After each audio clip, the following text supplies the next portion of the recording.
quando a gente iniciou com essa parte da prestação de serviço de silagem e tal, eu te digo que existia um gap violentíssimo, assim, entre nós e a Europa e os Estados Unidos e assim por diante, né? Que são os berços de tecnologia. Hoje eu quero dizer para você que as coisas, elas acontecem praticamente em tempo real nos Estados Unidos, na Europa e no Brasil.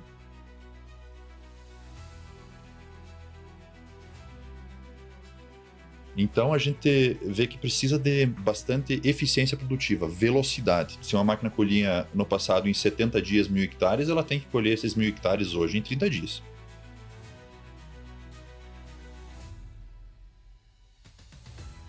Muita produtividade. E isso reflete no quê? Reflete em alta potência, né? Então, se eu não tiver potência, plataforma grande e velocidade, eu não consigo mais atender a demanda que eu tenho pelos meus clientes.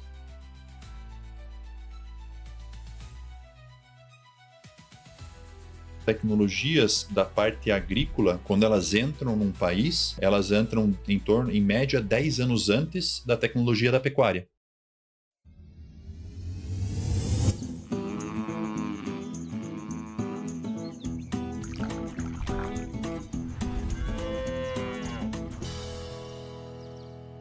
Seja bem-vindo ao Nota do Leite, o podcast que dá voz a produtores e influenciadores do agro. Eu sou a Jéssica Quirino. E se você ainda não está inscrito no nosso canal, se inscreve aí. Ajuda a gente a impulsionar cada vez mais o agronegócio brasileiro. E hoje eu estou com Rafael Baumann. Rafael, seja muito bem-vindo ao Nota do Leite Podcast. Obrigado, Jéssica. Obrigado pelo convite para estar participando com vocês aqui hoje. É muito importante a sua presença aqui hoje para nós e a gente fica muito feliz de receber vocês, principalmente porque vocês foram um dos principais apoiadores do projeto desde o início. E é muito legal saber que tem empresas como a Baumann que acreditam em cada vez mais impulsionar o agronegócio brasileiro.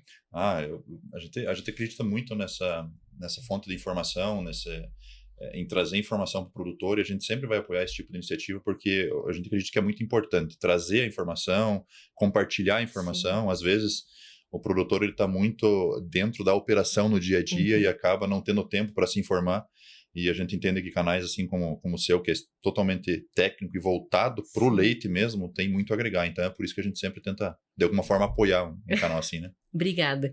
E hoje nós vamos bater um papo muito interessante. Mas, Rafael, antes da gente começar, conta um pouco pro pessoal quem é o Rafael Baumann. Quem que é o Rafael Baumann? O Rafael Baumann vem de uma família de holandeses da Castrolanda, né? Para não variar. O próprio nome já diz, Baumann, né? Nascido e criado na colônia, então um colono de raiz, né? De profissão. Entusiasta de máquina, entusiasta de tecnologia. Ali na região, meu pai, ele tentou ser agricultor, não deu certo como agricultor, porque nunca teve terra própria, então arrendou terras e tal, e nunca deu certo nessa parte da agricultura. E em contrapartida, o pai dele, meu avô, a gente sempre brinca que na nossa veia não corre sangue, corre graxa. Então, a gente sempre teve esse cunho mais técnico, mais mecânico e tal, né? Então, criado na colônia e dentro de uma oficina, né? E aí segui os estudos normais, estudei na Castrolana até meus 14 anos, depois vim aqui para Ponta Grossa para fazer o ensino médio, estudei por aqui, e depois o sonho era continuar nessa parte técnica. Fiz vestibular para engenharia mecânica, acabei fazendo engenharia mecânica na Federal de Santa Catarina, me formei por lá mesmo. E depois que eu me formei, como a gente já estava nesse ramo mecânico muito voltado para silagem, por causa da CIA da silagem, né, que é a nossa empresa de prestação de serviços, eu acabei me conectando com o pessoal da Alemanha, da John Deere, que eram as máquinas que a gente utilizava na época para fazer silagem, e consegui um estágio lá na Alemanha. Olha só. E através desse estágio, então, eu me conectei com fábrica, e foi justamente nesse período ali nos anos de 2011, 2012, quando eu estava fazendo meu estágio, que a gente conseguiu uma conexão com a Krone, né, que é a empresa que, além de a gente utilizar o equipamento na prestação de serviço, a gente representa hoje a nível nacional, né? E com isso, iniciamos uma parceria, uma cooperação com a Krone. Fiquei na Krone trabalhando por volta de 2 anos, deu em torno de uns 18 meses, mais ou menos, trabalhando lá. Depois eu retornei da Alemanha para trabalhar para a Krone na América Latina, então sendo, vamos dizer, o braço direito deles aqui na América Latina, representando eles no Paraguai, Uruguai, Chile, Argentina, né? Cada país com um importador. E quando eu já não dava mais conta de atender os outros países, eu falei, cara, agora é a hora de eu me dedicar, né, no Brasil. Sim. Então, até então, eu atendia os outros mercados latino-americanos e a nossa empresa Bauman como distribuidora, e hoje eu me concentro na parte comercial dentro da Bauman, né, fazendo a distribuição da linha de produtos Krone, mas também numa linha complementar de produtos. Nós temos misturadores na linha de produtos e tal. Então, é uma linha bem completa para o produtor rural, no que tange produção leiteira, gado de corte, mas também temos uma divisão agrícola, onde somos distribuidores regionais dos produtos, das plantadeiras, linha de plantio e pulverização da Horsch, sabe? Então, sucintamente, o Rafael é um apaixonado por mecânica, por máquina, por graxa, por óleo, Sim. desde sempre. Que bacana. E, Rafael, quando você trabalhava na Krone, já tinha a CIA da silagem, né? Exatamente. A companhia, Isso, exatamente. Já tinha companhia e já trabalhava com as máquinas. Exato. A CIA da silagem, ela nasceu, vamos dizer assim, vamos começar um pouquinho no começo, em 73 meu avô fundou a Bauman. Né? Então, em 2023, a Bauman fez 50 anos. Mas ela era uma empresa até 98, 99, e a partir disso ela se transformou. De 73 a 98, 99, era uma empresa de fabricação de máquinas agrícolas, então fazia moinhos, pá carregadeira para trator, e fazia muita manutenção de máquinas. Em 99, houve uma oportunidade de entrar no ramo de prestação de serviços de silagem, através de uma demanda da cooperativa Castrolanda. Na verdade, um grupo de produtores da cooperativa queria fazer silagem de melhor qualidade, mais rápido, com processamento de grãos. E isso não existia na época, né? E aí esse grupo, em torno de 10 produtores, se juntaram, foram até a cooperativa e falaram, olha, nós temos uma necessidade, né? Aí eles falaram, vamos comprar uma máquina para o grupo. Mas eles falaram, pô, mas daí a gente vai brigar, porque eu vou plantar meu milho na mesma época da tua, e quem que tem prioridade na máquina? Isso não vai dar certo. Então a gente precisa de alguém que assuma esse negócio e preste um serviço para o grupo. Foi quando meu pai estava, né, literalmente quebrado na agricultura, né, teve que vender o patrimônio, tudo e tal, e voltou para dentro da oficina, que foi onde teve a oportunidade de o pessoal convidar o meu pai para fazer a gestão desse projeto. Né? E aí a gente comprou, fizemos contas, a máquina nova não tem no Brasil, se importar nova não paga a conta, vamos importar usado. Então, meu pai foi para a Holanda, encontrou um cara que apadrinhou ele lá, né, que comprou essas máquinas usadas para ele, pôs no container e despachou para ele. E com isso a gente começou, com 2 maquininhas de silagem, em 99, foi o primeiro ano de silagem. E aí isso foi se desenvolvendo bem, porque se imagina, você está num oceano azul, né, não tem quem preste serviço com autopropelida. Então o mercado estava todo para ser explorado, a gente era pioneiro e quem sai na frente bebe água limpa. A gente começou com 2 máquinas no primeiro ano, foi super bem, fizemos a silagem em Castro, e agora, o que vamos fazer? O pessoal lá do Goiás ficou sabendo, lá do Bertin, né, um projeto gigantesco que tinha no Goiás de corte, e ficou sabendo que tinha uns holandeses loucos que tinham importado umas máquinas, e que esses holandeses estavam com as máquinas paradas e contrataram nós para ir lá para Araguapaz fazer silagem lá. Um projeto novo de corte, só tinha uma árvore lá, as máquinas ficavam debaixo da árvore, foi meu pai como operador, e foi aquele negócio. Mas foi assim, a parte da história do desenvolvimento da empresa, né? E aí no segundo ano, foi bem as 2 máquinas, vamos trazer mais umas? Veio mais 3 maquininhas, depois veio mais 2, e assim foi indo, sabe? Alguns anos depois, ali em 2014, mais ou menos, a gente já estava com 17 máquinas na frota, tudo espalhado para tudo que é canto, tudo maquininha usada, incomodando um monte, os técnicos saíam correndo, acudiam uma máquina, voltavam para casa, só trocavam de mochila e já virava a caminhonete para outro lado, ia acudir a outra, e assim foi indo, sabe? Olha só. E eu ajudava meu pai nessa época, eu estava estudando, obviamente, né? Eu estava lá com meus 14, 15 anos. Eu ajudava no período das férias, que é o período da silagem, né? Então, ali, janeiro, fevereiro, ou era em cima de um trator puxando silagem, ou era tocando uma máquina, ou, né, fazendo alguma coisa nesse sentido. E desde esse início da empresa, eu sempre estive junto na CIA da silagem. Foi quando, em 2004, a John Deere resolveu de importar máquinas para o Brasil, ela mesma, a John Deere do Brasil, né? Importar máquinas para o Brasil. E aí nós fomos, inclusive, os primeiros clientes da John Deere para adquirir máquina para prestação de serviço. E com isso, essa tecnologia da forrageira autopropelida, ela começou a se popularizar no mercado, né? E quando ela começou a se popularizar, a gente começou a se ver um pouco coado pelo seguinte fato. Bom, nós temos bastante máquina, somos pioneiros, mas nossas maquininhas são tudo maquininha mais velha, reformadinha, tende a dar mais problema. E o nosso concorrente que começou a entrar no mercado começou a entrar com máquina zero, com o argumento de, eu tenho mais confiabilidade no equipamento, eu vou te entrego, né? E a gente começou mas beleza, eu posso comprar máquina nova e me igualar com o concorrente que eu tenho no mercado, ou eu posso tentar, nesse momento, ir atrás de alguma coisa disruptiva, fazer alguma coisa além, alguma coisa a mais, né? Foi quando a gente teve a ideia né, a gente fez um brainstorming lá e falou, cara, talvez um equipamento diferente nos diferencie no mercado. E o que tinha na época era John Deere, e a gente falou, vamos atrás do que tem, né? E aí, nessa pesquisa, a gente acabou chegando na Krone. A Krone não tinha negócio no Brasil, nós contatamos eles, e eles foram muito receptivos. Falaram, olha, a gente não tem negócio no Brasil, temos interesse de entrar, mas não sabemos com quem falar. Nós falamos, tá aqui, com quem você vai falar? Estamos aqui. Estamos aqui. E nessa época foi justamente quando eu fiz o meu estágio curricular da engenharia mecânica na John Deere. Meu pai me ligou, falou, tô indo para a Alemanha. Eu falei, ué, vai vir me visitar? Não, consegui uma conversa com a Krone e tal, para a gente trazer uma máquina prestação de serviço. E quem sabe isso pode se tornar um negócio para frente também para distribuição. A gente sempre sonhou em distribuir algum produto no Brasil. Falei, mas é para já, moço, que dia você chega? Ele falou, tal dia eu tô indo, eu peguei, montei no carro e fui encontrar com ele lá. Olha só. E nisso eu estava finalizando o meu estágio e o pessoal da Krone me ofereceu essa vaga, então, de trabalho para eu ficar trabalhando lá, sabe? Que departamento você quer trabalhar? Falei, olha, eu quero conhecer das máquinas, me põe no pós-venda, eu quero apertar, afrouxar parafuso, que é onde que você aprende as coisas, né?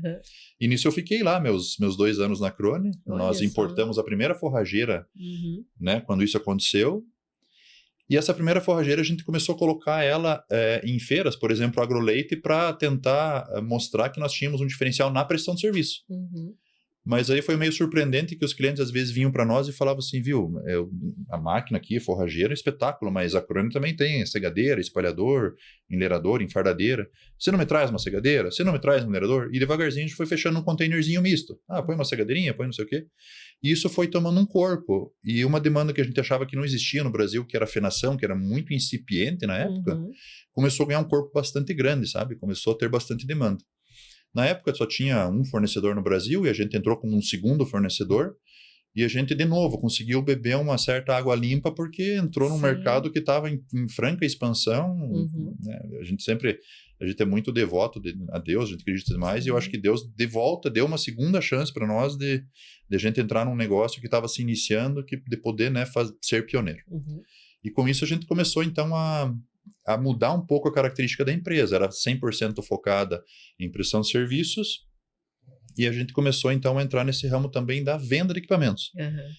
E aí isso gera uma mudança de cultura organizacional muito grande, porque você está acostumado a abrir uma ordem de serviço para prestar um serviço de silagem e depois disso você começa a fazer uma ordem de serviço para prestar um serviço de assistência técnica. Você tem que ter um sistema de controle de estoque, que era bem simples, uma panelinha dava conta para o teu estoque.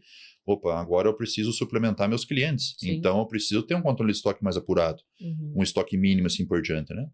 Então isso fez a gente se desenvolver muito como pessoas, como empresa, né? E fez com que a gente fosse crescendo. Né? Hoje, só para ter uma ideia, do nosso faturamento hoje, 8% é prestação de serviço de silagem e os outros 92% são venda, pós-venda, venda de peças, serviço de pós-venda e assim por diante. Então, de lá para cá, a empresa ela realmente passou por uma transformação muito grande. Né? Né? A gente saiu ali de 30 colaboradores para 310 colaboradores hoje. Né? Então, né, com bastante bênção de Deus e bastante trabalho, a gente conseguiu fazer um desenvolvimento bem legal. Amém. E hoje, só para o pessoal ter uma noção, onde que a Baumann está no Brasil? A nossa matriz fica estrategicamente localizada, meio por uma coincidência em Castro, né, na Terra do Leite. Então, dentro do nosso mix de vendas, a gente faz em torno de 1/3 das vendas faz no Paraná, né, porque a gente é conhecido, é da região, né? Mas a gente atua a nível nacional. Então, hoje nós temos todas as importações dos equipamentos acontecem por Paranaguá.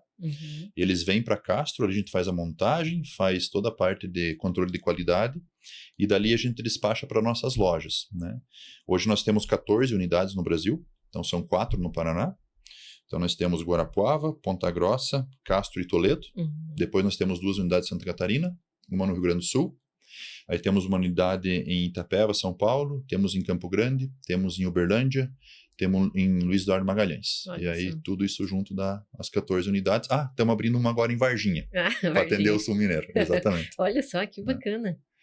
No começo, Jéssica, quando a gente começou com esse negócio de distribuição de máquina, a gente pensava que a gente ia ser o importador e nós íamos encontrar revendas que fossem nossos canais de vendas, para aumentar a capilaridade e entrar no mercado com velocidade, né? Sim. Isso não aconteceu muito porque essas revendas elas estavam muito focadas no produto agrícola, né? No plantio, na pulverização, na colheita e assim por diante. Então a gente tentava fazer essa rede de vendas e nunca dava muito certo porque o foco dessas revendas não era tanto um produto de fenação, porque era um negócio muito incipiente ainda, né? E aí a consequência de nós termos essas 14 unidades hoje no Brasil foi justamente por causa disso. A revenda queria ficar com boa parte da margem do negócio e não queria trabalhar por isso. E a gente falou, não, vamos fazer o seguinte, vamos inverter isso. A gente quer trabalhar, a gente quer o cliente com o cliente na ponta, a gente quer o contato com o cliente na ponta, né?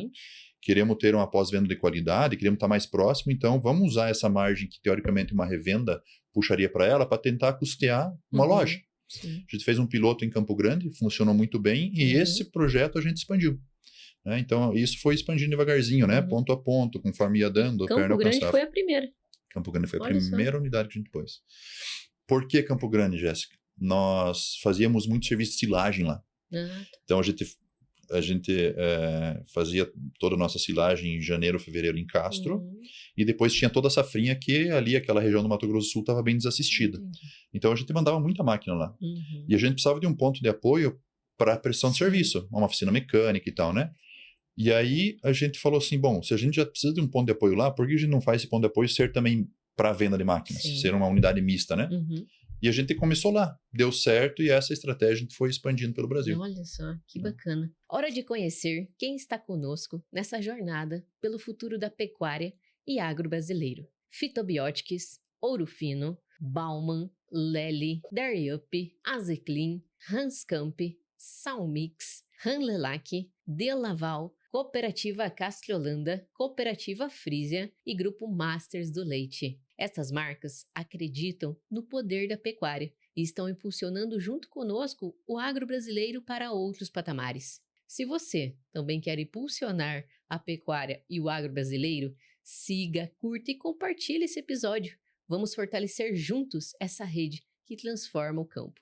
E Rafael, pegando todo o seu conhecimento da trajetória, vocês têm alguns parceiros fortes, né, que vocês trabalham. E que características que você vê nesses parceiros, justamente com a tecnologia que eles trazem também, né, no Brasil? Porque vocês têm muita tecnologia. Sim. Então, o que vocês veem nesse parceiro e nessas tecnologias que estão vindo? Tá. Como eu te falei, o nosso negócio ele começou bastante com Krone e ao mesmo tempo com Triolite. Né? Que quando meu pai ia para a Holanda, ele via essa fabricante Triolite lá como uma referência em sistemas de mistura, e no Brasil, naquela época, existiam só produtos nacionais, e a gente via muito que o nosso cliente de silagem, ele se incomodava muito, porque dava muito problema técnico nesse equipamento. Então, quando meu pai ia para a Holanda, ele olhava e perguntava, e a Triolite dominava lá, né? Dominava na Alemanha, dominava em todo que é lugar. Então, ele falou assim, cara, se nós temos um problema crítico com mistura, e aqui tem um fornecedor bom, e eu já aprendi sobre esse processo de importação, por que eu não trago também uma linha de misturadores? E com isso a gente começou essa parceria com a Triolite. Então nós tinha Triolite e Krone no começo, né? A Krone focada em fazer alimentação animal, então tudo que eu tenho de material pronto no campo para ser colhido até o processo final da armazenagem, seja o fardo cilíndrico, o fardo prismático, seja na trincheira e assim por diante. A Triolite entrava complementando, depois que o material estava pronto, ensilado, guardado, misturando tudo, né, homogeneizando essa mistura para entregar para o gado. Né? Então já é um mix bem legal de complementação de portfólio. E aí a gente veio agregando alguns outros produtos para complementar soluções para o pecuarista. Né? Então, por exemplo, depois a gente agregou equipamentos de manipulação dentro da propriedade. Então eu tenho minha comida pronta e tenho um misturador. Sim. De alguma forma aquilo tem que chegar no misturador. Né? A gente fez parceria com empresas no sentido de complementar essa linha de produtos. E aí veio vindo algumas soluções adicionais, por exemplo, uma compactadora de silagem. Muitos produtores fazem a silagem longe da onde é o consumo. Sim. E a logística para levar esse material para o consumo ela é muito cara. Né? Então, nós fomos para fora e vimos que existia, então, uma compactadora de silagem, onde eu alimento um bunker, ela compacta, empacota esse fardo, adensa esse material 2 vezes e eu consigo otimizar minha logística. E com isso, a gente foi formando uma rede de fornecedores, né, de portfólio, com lideranças que a gente via lá fora. Então, tudo que a gente via lá fora, pô, esse aqui é líder nisso, vamos colocar no nosso portfólio. Pô, esse aqui é líder nisso.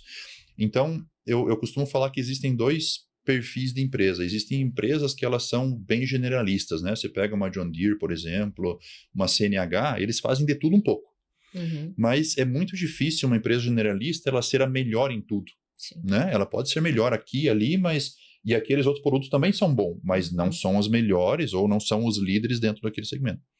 E a gente foi justamente pensando quais eram os melhores especialistas em cada ramo e formou um portfólio de produtos de diferentes fornecedores, cada um especialista no seu ramo e complementares. Né?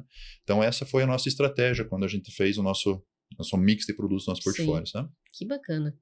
E até pegando esse gancho aí do processo de ensilagem e também da mistura, a gente já teve alguns episódios, tanto que a gente já teve aqui também o Paulo Loss, que foi uma das pessoas que trouxeram todo esse processo de ensilagem aqui para a região dos Campos Gerais, que iniciou, né, naquela época. E aí a gente teve também um episódio no início desse ano, com o pessoal que falou bastante desse processo de ensilagem, que seria o ponto de corte, o processamento do grão, características importantes. Mas aí, Rafael, eu queria saber de você, pensando em máquina, que características que a gente tem que ter numa máquina para a gente conseguir alcançar aquele processo de ensilagem que vai ser bacana para os animais na hora que for fornecido lá para eles? Tá. São vários pontos que tem que ser analisado nesse conjunto. A gente tem que entregar uma silagem de qualidade, obviamente, que aí passa por inúmeros processos para você ter a qualidade, não é só uma coisa que define uma qualidade de silagem, obviamente. Sim. Mas está cada vez mais importante a produtividade, porque os híbridos, eles têm evoluído muito, né? E esses híbridos, eles produzem muito, mas em contrapartida são muito exigentes. Então, o que acontece? Tem que ser plantado no dia certo, para você aproveitar o melhor fotoperíodo, a melhor janela de chuva, temperatura, para lá na ponta você ter altíssima produtividade. Então, a gente quando começou com Companhia da Silagem, lá em 99, a gente tinha maquininhas ali de 300 HP, que produziam ali suas 60 toneladas por hora, mais ou menos. Então, na época era um milho de 40, 45 toneladas, conseguia fazer uma média de 1,3 hectares hora com aquelas maquininhas. Só que esse híbrido veio avançando, veio aumentando a produtividade e veio juntando janela. Sim. Antigamente a gente começava a silagem lá pelo dia 20 de dezembro e até começo de março fazendo silagem. Hoje essa janela de 70 e poucos dias condensou fortemente em 30, no máximo 40 dias.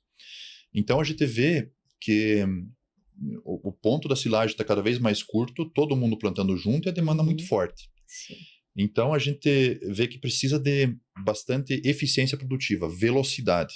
Né? O que uma máquina colhia, se uma máquina colhia no passado em 70 dias 1.000 hectares, ela tem que colher esses 1.000 hectares hoje em 30 dias. Então a conclusão é, eu preciso de muita produtividade. E isso reflete no quê? Reflete em alta potência, né? Então, se eu não tiver potência, plataforma grande e velocidade, eu não consigo mais atender a demanda que eu tenho pelos meus clientes. Mas nada adianta você ter velocidade e agilidade se você não tiver qualidade de silagem. E são duas coisas que são análogas. Quanto maior a potência da máquina, maior a taxa de passagem de material dentro da máquina, maior é o desafio para eu processar essa silagem com qualidade. Né? Tanto que a gente vê muito ali uma máquina com 400 HP, quando você está andando a 4 km por hora, entregando uma silagem de muita qualidade, mas se você empurra um pouco mais a máquina e vai para 6, a quantidade de material, a taxa de passagem de material aumenta e eu acabo penalizando o meu processamento de grãos que acontece no cracker, né?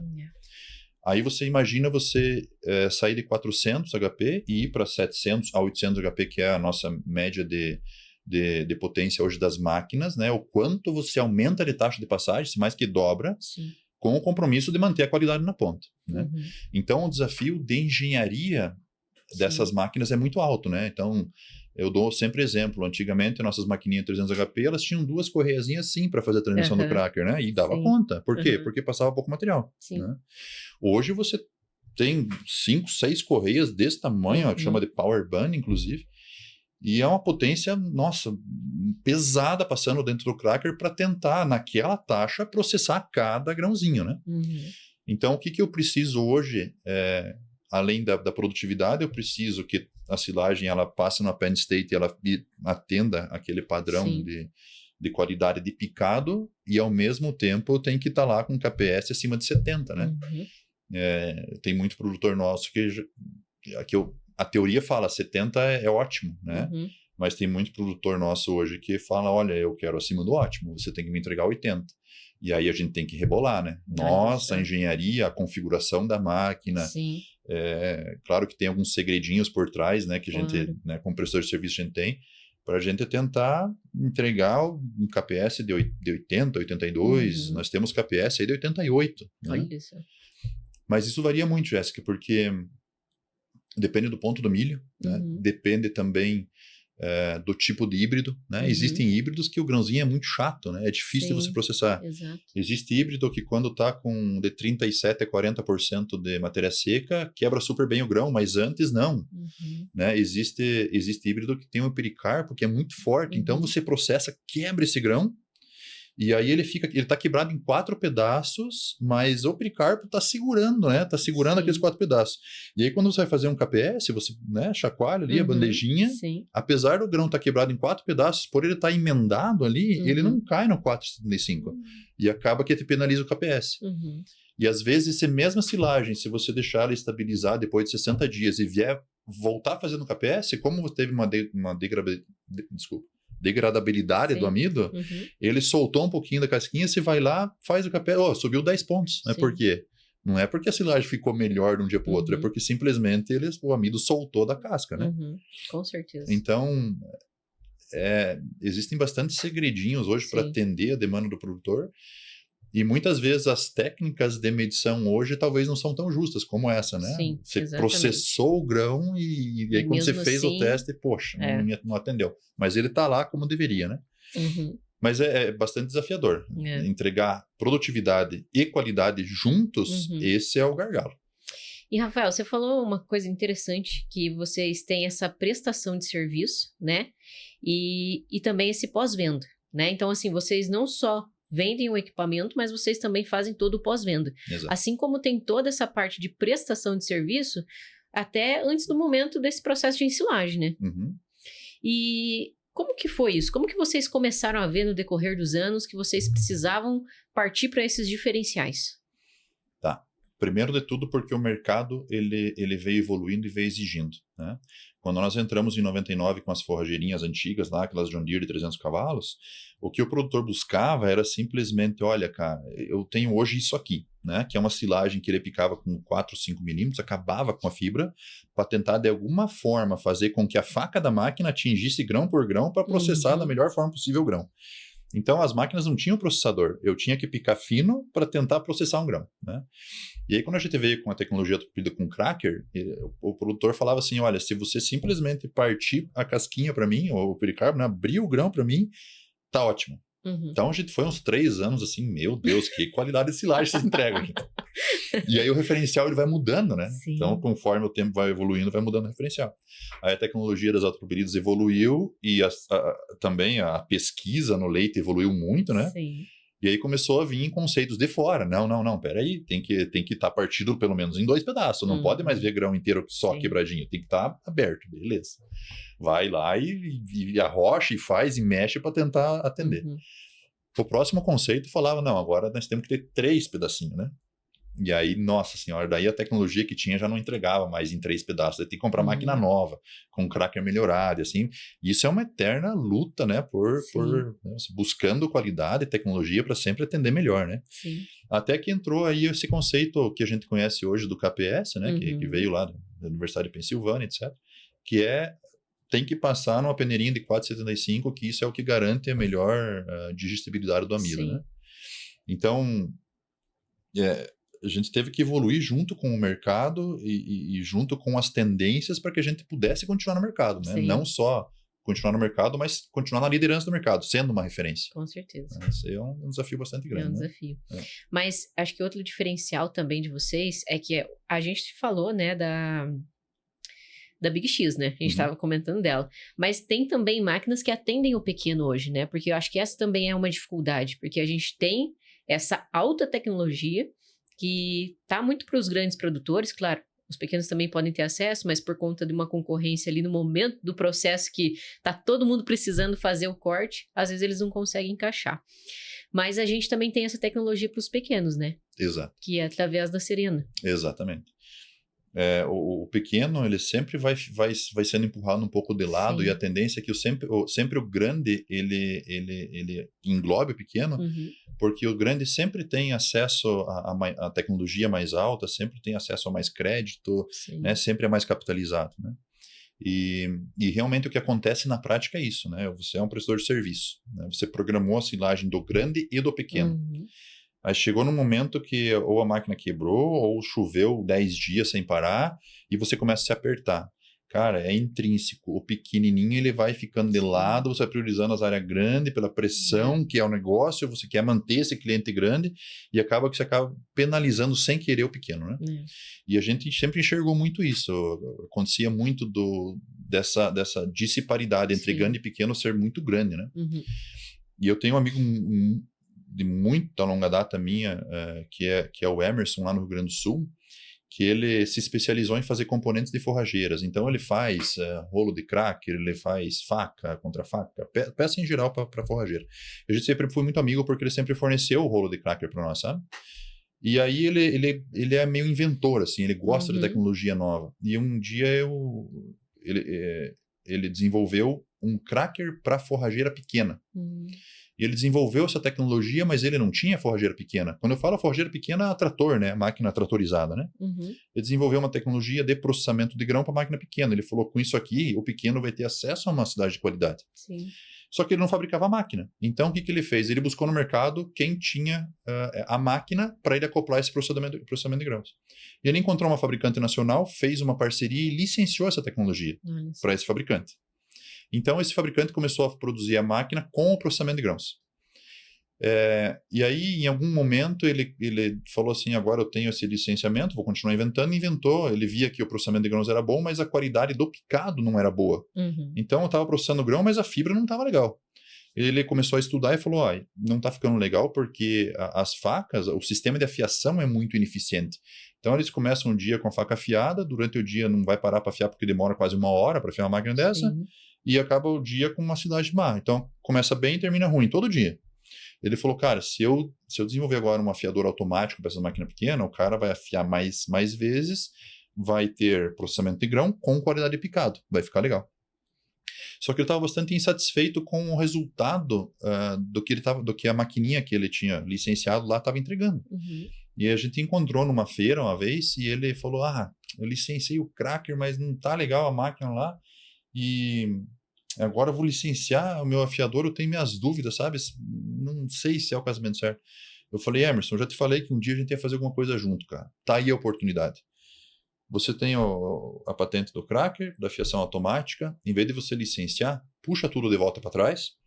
Vamos nós dois juntos iniciar uma empresa e vamos fazer a melhor forrageira para trator do mundo. O nosso desafio, o que vai ser? Eu quero entregar a silagem da Krone e a silagem dela, e eu quero pegar na mão, quero não poder distinguir qual que foi feito com uma e com outra. Putz, cara, é o top, eu adoro o desafio, coisa, então beleza. Constituímos uma empresa e ficamos trabalhando 5 anos, contratamos um engenheiro lá de São Paulo, que hoje também tem a participação na empresa, e ficamos 5 anos desenvolvendo essa máquina para chegar no que hoje se chama a Botier Serena. E aí existiram vários desafios, né? Porque a gente tem que vender para o pequeno, e o pequeno ele é proprietário de um trator que a gente chama do trator mais alimentos, né? Que era aquele trator de até 80 cavalos que encaixa naquela linha subsidiada do governo e tal. Então a gente tinha que fazer uma máquina que fizesse silagem, processasse silagem, mas que conseguisse fazer tudo isso com 80 HP. Mas como é que faz isso? Se as máquinas de hoje, só para picar, elas já consomem essa potência. Da onde a gente vai tirar mais potência? A gente é limitado. Não, então nós temos que ser mais eficiente em picar. Então a gente fez, nossa, a gente ficou um ano estudando o processo de picagem de silagem, aonde que pica melhor, em que posição, que tipo de faca, ângulo de corte. Fizemos uma bancada hidráulica, testamos. Para quê? Para que a gente pudesse economizar uma certa potência, que foi 30% de potência que a gente conseguiu economizar no corte. E esses 30% que a gente conseguiu fazer sobrar, a gente dedicou ele para o cracker. E hoje a gente tem uma maquininha que consegue trabalhar com um trator de 80, 100 HPs. Olha só. No pequeno produtor, com aquele trator que ele tem, entregando uma silagem de uma Krone para esse pequeno produtor. Então, essa empresa Botier, ela surgiu disso, né? Está sendo um grande sucesso. Inclusive, nós estamos participando do Rally da Silagem, que é um evento, né? Ele é um reality show, né? Ele está indo na propriedade, o produtor está fazendo a silagem dele, chega lá, para o que está fazendo, vamos começar a nossa, né? E a ideia justamente é mostrar lá no tanque de leite, depois, né? Quais são os benefícios que um pequeno produtor pode ter utilizando uma silagem de qualidade. Picada dentro do tamanho que tem que ser, processada como tem que ser processada. E aí esse rally está nessa primeira fase agora de fazer a silagem, e depois de estabilizar a silagem, na hora do consumo, a gente vai voltar. E aí a gente vai medir quanto você tirava de média por animal e para quanto que foi agora. E a gente vai, quem a gente fala, vai matar a cobra e mostrar o pau. Né? Tá aqui, a silagem foi feita assim e o que ela trouxe de benefício. Que bacana. Né?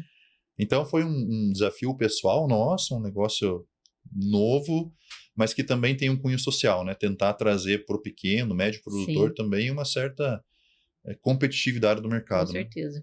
Né? Eu fui lá na Mariane, do Sucavon. Ah, você esteve lá? Sim. Legal. E ela gosta muito, né? E a gente tava ali, ela tava fazendo um processo de ensilagem, eu tava lá, a gente fez uns vídeos, mas, nossa, ela gosta muito da Serena, porque ela falou assim, olha, é uma máquina que eu sofria muito com as outras que eu tinha, eu não conseguia tamanho, eu não conseguia ter, processamento do milho não conseguia ter, e hoje me entrega tudo que eu preciso de uma forma super acessível, né?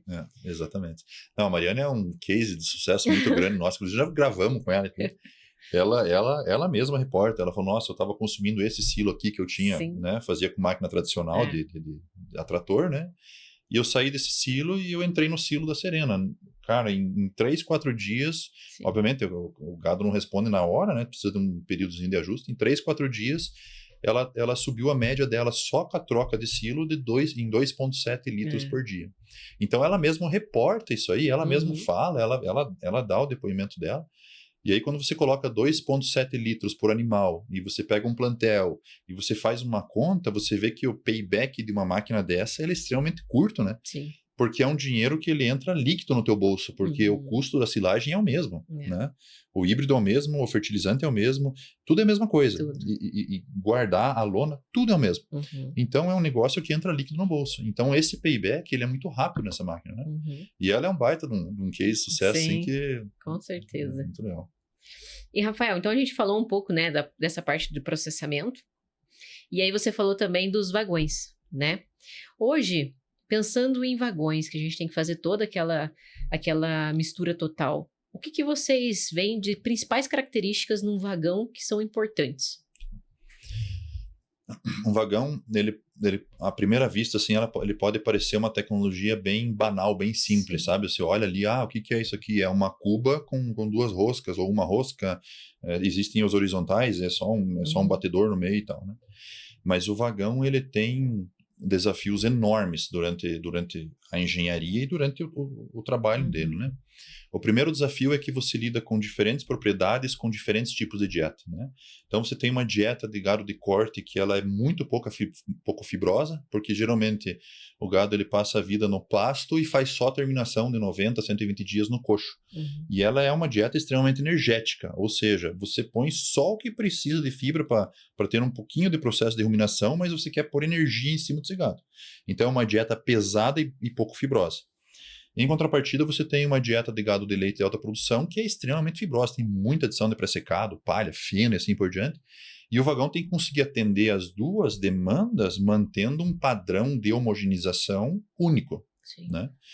Então, o que é o desafio de um vagão? Trabalhar com essas diferentes dietas, entregando uma qualidade de mistura tanto dentro da cuba, quanto quando eu vou descarregar no coxo, eu preciso que o primeiro animal do coxo até o último animal do coxo recebam exatamente a mesma dieta.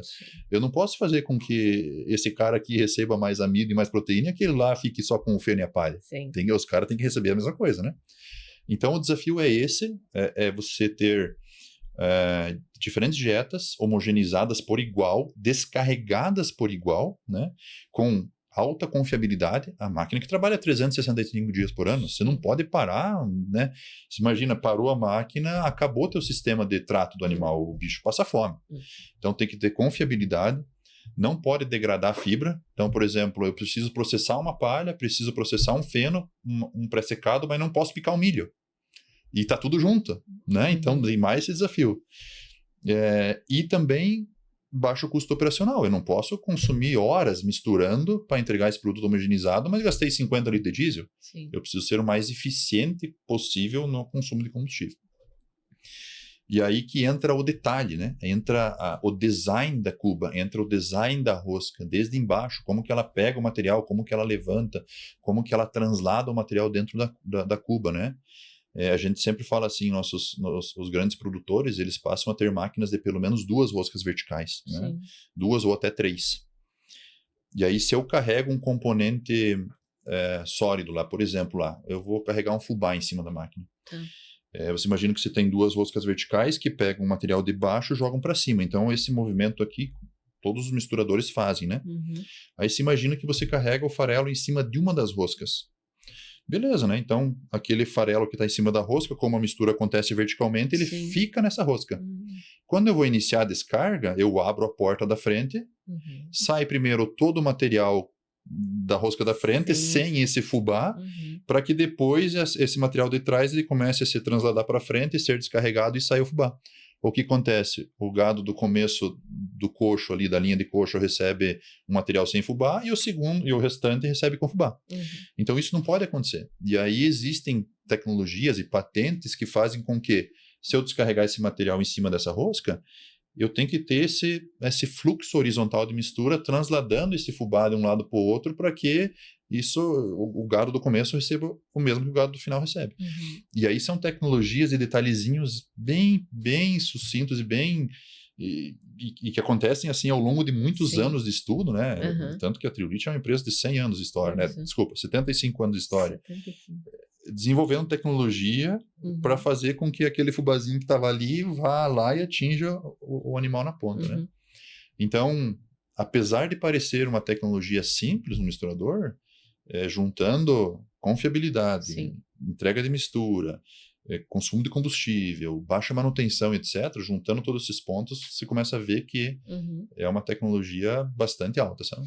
E tem alguma diferença, assim, hoje já, dos produtores que passaram a utilizar e tiveram, às vezes, até incremento de leite e tudo mais?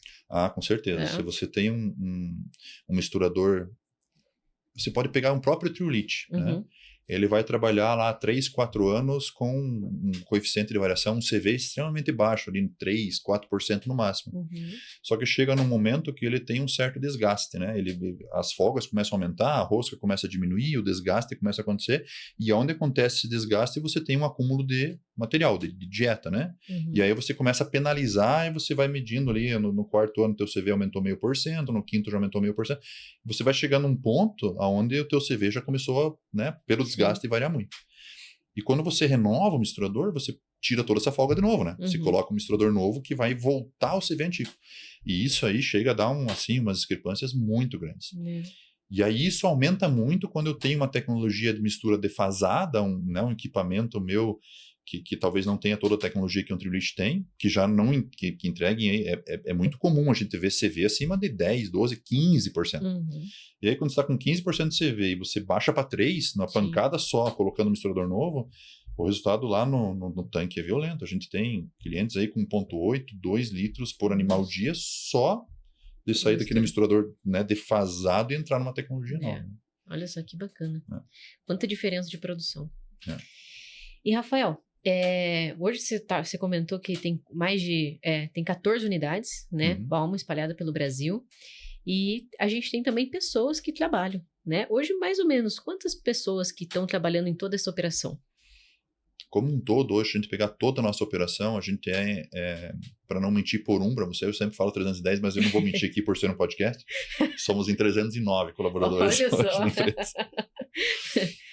Falando em termos gerais, assim, nós temos em torno de 60 colaboradores na prestação de serviço de silagem. Uhum. E quando eu falo prestação de serviço de silagem, não é simplesmente operador de máquina, né? Uhum. Existe toda uma equipe de coordenação do serviço por trás, existe a equipe de qualidade, todo o serviço que a gente inicia, nós vamos lá, batemos um pen state, pegamos uma amostra, nós temos uma parceria com a Marion, a gente manda as amostras lá. Então, o nosso serviço ele já entrega um laudo para você do que foi de KPS, matéria seca, pen state e tal. Então, tem esse pessoal de campo também. Aí eu tenho toda a parte administrativa de quantos a receber, quantos a pagar, compras. Tem operadores de trator, porque a gente não faz só silagem de milho, né? Sim. Nós fazemos aí em torno de uns 28 mil hectares de silagem todo ano. Disso aí, em torno de umas 16 a 18 mil hectares são silagem de milho, mas também tem seus 10, 12 mil hectares de pré-secado. E o pré-secado é uma operação de guerra, não é só colher a silagem, né? Você tem que cortar, você tem que espalhar, você tem que enleirar, você tem que recolher. E daí tem cliente que quer fazer o fardo cilíndrico, o prismático, tem que empacotar. Então é uma operação realmente que envolve bastante gente, né? Sim. Aí nós temos toda a parte logística dos equipamentos, tem todas as pranchas que tem que deslocar isso aí, tem os caminhões que tem que puxar essa silagem para a trincheira. Então, ali nós temos em torno de 60 pessoas. Daí, temos aí toda a parte do corporativo da empresa, onde a gente tem o fiscal, o contábil, as contas a receber, a pagar, o marketing, né? Toda essa, né? Facilities e etc., né? Que já envolve aí mais umas 30 e pouco, 40 pessoas, né? O Brasil, ele é um país bem simples em termos de burocracia e impostos, você sabe, né, Jéssica? Não tem, assim, imposto é bem simples, as regras são claras, né? Tá louco. O que a gente tem de pessoas trabalhando só para burocracia do nosso país é muita coisa. Sim. Eu acho que ali no fiscal e contábil, se a gente conseguisse simplificar um pouco essa burocracia brasileira, a gente conseguiria ser muito mais eficiente, né?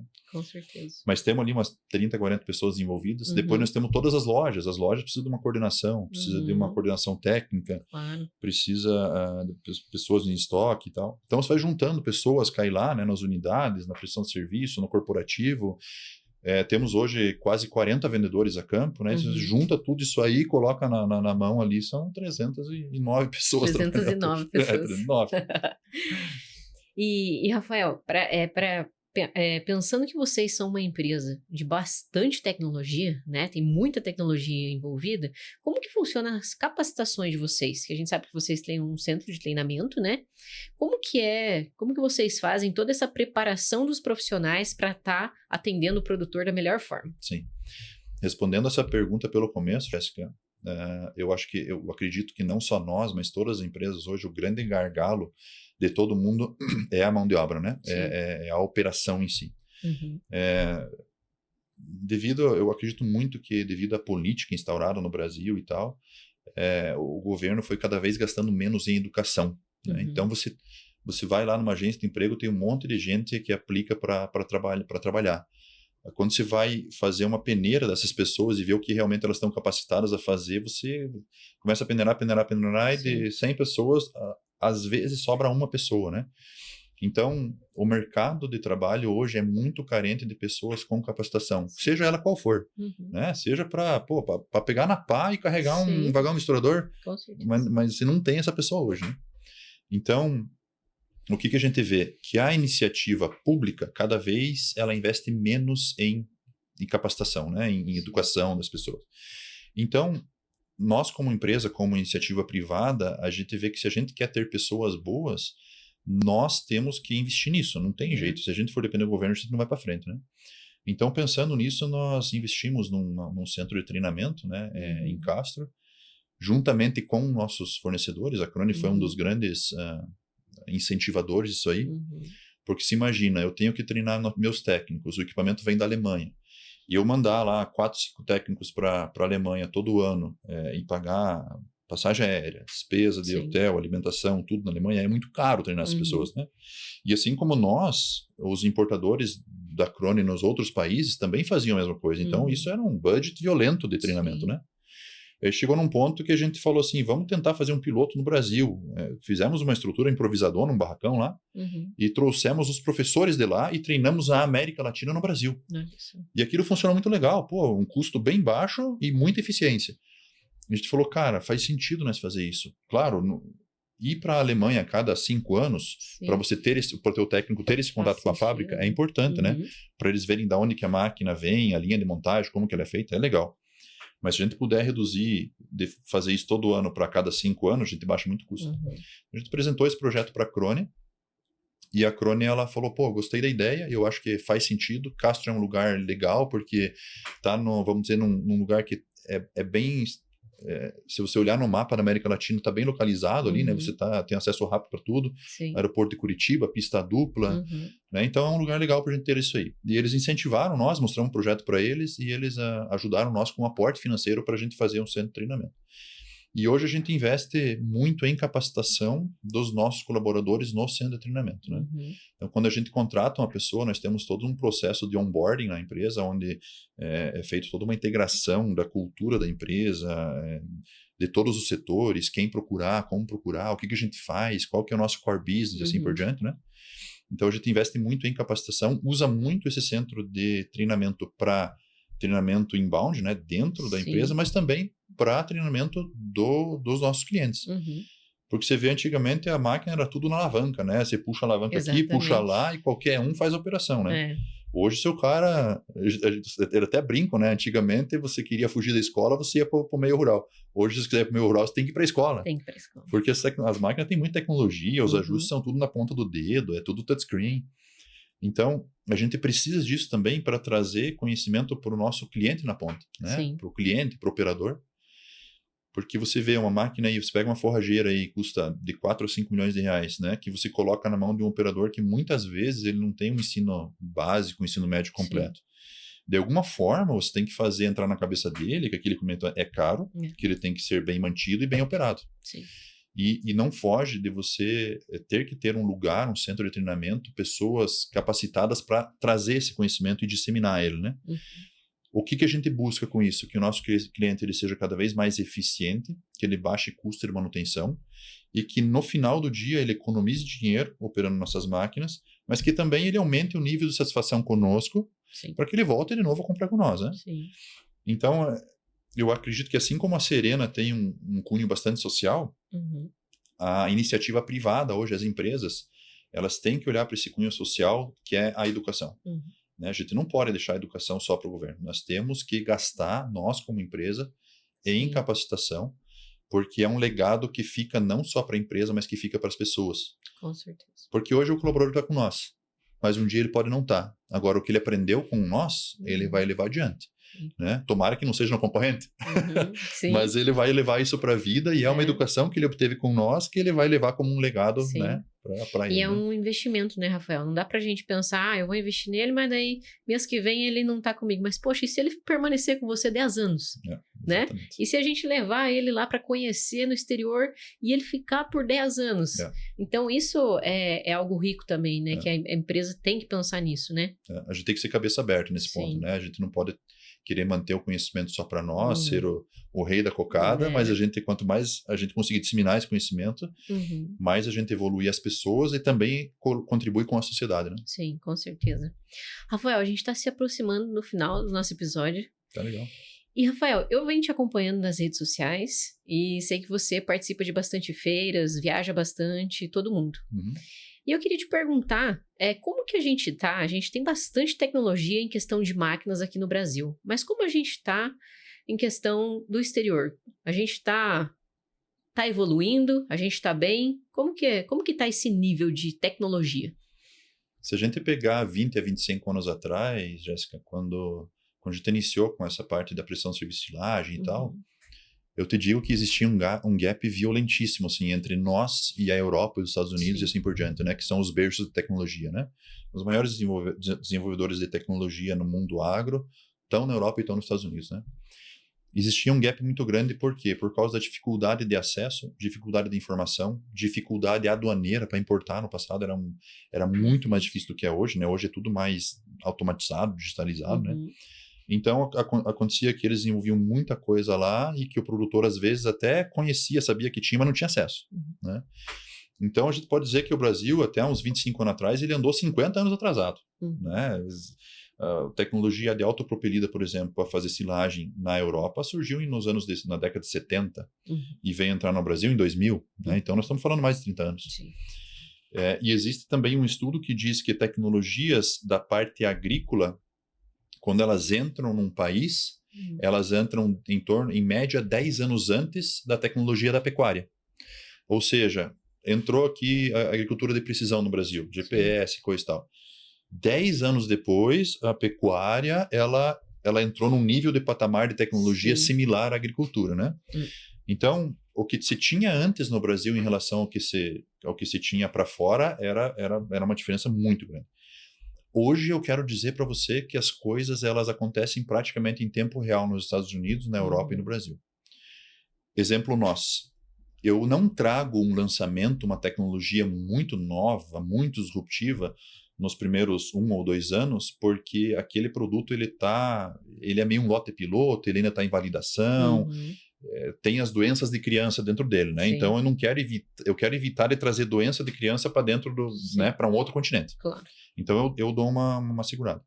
Mas existem tecnologias de GPS, de piloto automático, de coisa tudo que lança lá, já está disponível aqui no Brasil, né? E hoje você vai numa Agritécnica, que é a maior feira agrícola do mundo, você vê um lançamento lá, você vem para cá, um mês depois já está rodando aqui no Brasil, está testando, está fazendo frente. Então eu acho que hoje não podemos falar zero, mas é praticamente zero esse delay que nós temos, né? A tecnologia disponível lá fora está disponível aqui já, né? Que bacana. Rafael, mais uma vez, parabéns pelo trabalho. Obrigado. Parabéns pela Bauma. A gente consegue ver em você essa sua liderança, o quanto a cultura de vocês é muito forte em toda a Bauma. Sim. Então, parabéns. A gente acompanha vocês e tá junto aí com vocês, porque o trabalho de vocês é fantástico mesmo. Obrigado, Jéssica. Obrigado pela oportunidade de estar presente aqui hoje, viu? Rafael, que mensagem que você deixaria aí para o pessoal que está escutando a gente, que está nos vendo aí? Uma mensagem final do Rafael Bauma. Mensagem final. É difícil porque quando a gente pensa em mensagem final, você tem que pensar num tema para uma mensagem final, né? Mas a mensagem final que eu quero deixar é assim, a gente precisa acreditar muito no sonho da gente e precisa ir atrás do sonho, né? Nós sonhamos há muito tempo atrás em prestação de serviço, em forrageiras autopropelidas, a gente sonhou em ser distribuidor de uma marca e nada cai do céu, né? Obviamente que a bênção vem de Deus, então acreditar muito em Deus, porque nada a gente faz sozinho nessa terra, a gente é muito cristão mesmo, assim. Mas trabalhar pesado e correr atrás do sonho, né? Nada acontece à toa, nada acontece por acaso, e se a gente trabalha para o bem, o universo ele conspira a favor da gente, né? Então a gente trabalha para o bem, o universo ele vai atrair as energias positivas e vai empurrar a gente para frente, né? Então nada vem de graça, o suor é necessário, é trabalhar, é não ter hora e é correr atrás do sonho que as coisas acontecem. Deus ele traz pra gente o que a gente sonhou desde que a gente corra atrás do sonho. É. Que lindo. Parabéns, Rafael. Obrigado pela oportunidade de novo e a gente fica em contato aí para as próximas. Sim. Mas vamos continuar apoiando vocês aí enquanto for necessário.